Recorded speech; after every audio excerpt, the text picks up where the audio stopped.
Peggy 16. Sega.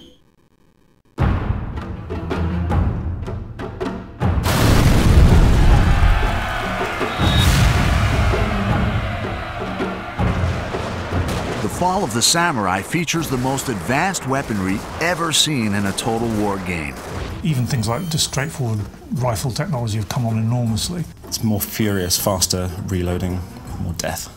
Over 50 new land and sea units change the rules of engagement, giving battles an entirely different feel.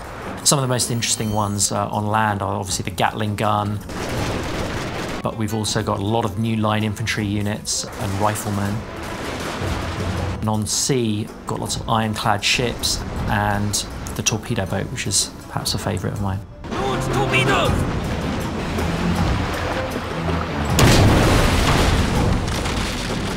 My favourite new ship is definitely the gunboat. You can buy loads of them, get them all together and basically clog their gun ports up with matchwood. It's a fantastic divisionary tactic. Modern ranged units include the Gatling gun and the Behemoth Armstrong gun, directly controllable in the new third-person mode.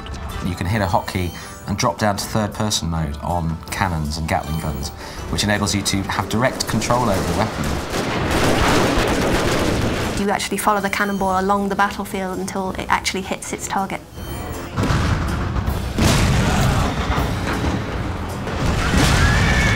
The downside, obviously, is that it means that you're not really paying attention to the rest of the battlefield, so it can be quite dangerously distracting. Mighty steam-powered ironclad warships armed with torpedoes make naval battles much more destructive.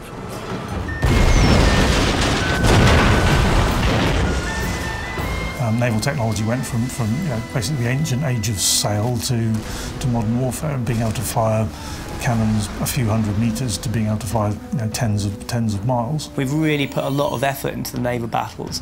They're the best naval battles we've ever done, I think.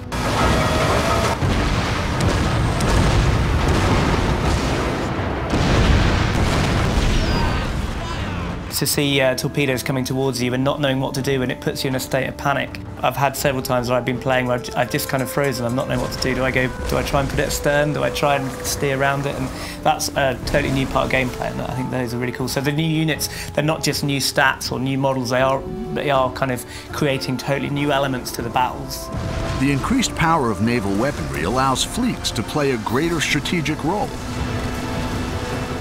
Turn the tide of conflict by directing devastating naval bombardments against enemy fleets and settlements. A nearby navy can reinforce that land battle, and actually you can call in an artillery strike from the navy.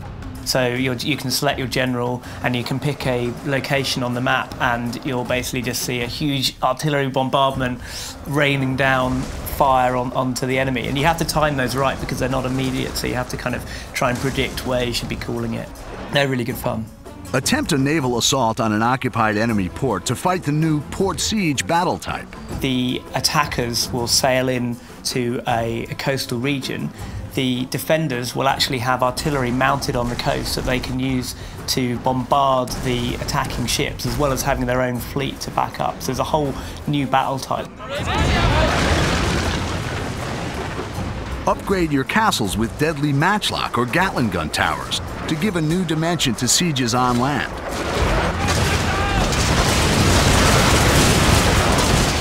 These improvements are all available in the redesigned Avatar Conquest mode, Shogun 2's innovative multiplayer gaming system. So yes, we're bringing in a new Fall of the Samurai avatar, and you'll get a whole 19th century specific skill tree with that. Access to a bunch of new retainers and a bunch of new armor sets as well, so you'll really be able to kind of customize your online persona in line with the sort of 19th century look and feel that the rest of the game will have. Featuring an expanded 19th century conquest map, new retainers and upgrades for your avatar, multiplayer returns to Total War bigger and better than ever.